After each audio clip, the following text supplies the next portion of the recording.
And Twitter facing criticism after limiting the reach of a New York Post story about alleged smoking gun emails showing Hunter Biden introducing his father to a Ukrainian businessman. Now, FCC Chairman Ajit Pai is saying that he plans to clarify the scope of Section 230, which protects platforms from being held liable for users' posts. Joining us now, Congressman Khanna and Kevin O'Leary, O-Shares ETF's chairman, Shark Tank, and co-host of Shark Tank and a CNBC contributor. So, Congressman, are you okay with Twitter and Facebook deciding what is seeable by a lot of people that are on the sites? Do you think that they're in a position? I mean, they already do that a little bit, but in this case, are you okay with this? Can you defend this?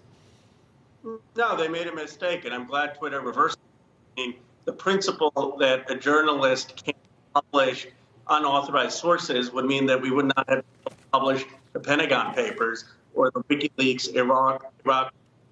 And the policy was overbroad. I mean, they can't say that anything that is hacked could not be disseminated if it's a public concern. Just this morning, they have reversed themselves, and they have said that they won't allow hackers themselves to publish the material, but they will allow the dissemination of that information if it's a public concern. And I appreciate that they've reversed themselves. Okay.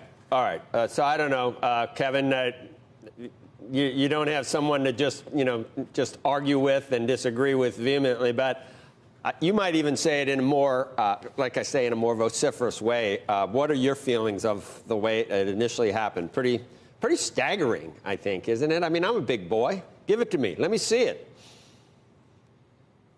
You know, Joe, I think you have to go to 30,000 feet and ask why all around the world, the jurisdiction that's coveted by people is the United States of America, because it's where your voice is free to speak. You may not like the message, but you're free to speak it. And I'm no different than anybody else. People come to America because written into that Constitution over 100 years ago was the ability, and all they dealt with then was the press, was to allow an individual to speak. All of a sudden, we're having this debate, and I'm pretty sure people aren't coming to America to have Jack Dorsey or Zuckerberg silence them. They shouldn't have that right. This tool of social media has given us democracy like we never dreamed of. Now, I have 4.5 million followers on various platforms. My content is curated by me. It reflects my beliefs and the things that matter to me. You have the right to shut me down, Joe. If you don't want to hear from me, you turn me off. That's the tool inside social. So I can go and sue a newspaper that slanders me under the jurisdiction that they fact-checked it, and in fact, they're journalists and they're supposed to get it right. But on social media, you have the power. You don't want to hear from me? Turn me off. And that's the way I run my content. I don't want any of this changed, because this is the tool by which I support my companies, my entrepreneurs sell their products, and all of a sudden we have politicians weighing in on what content is right or what isn't.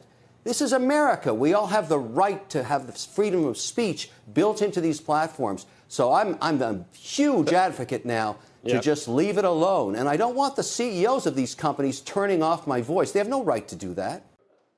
Shepard Smith here. Thanks for watching CNBC on YouTube.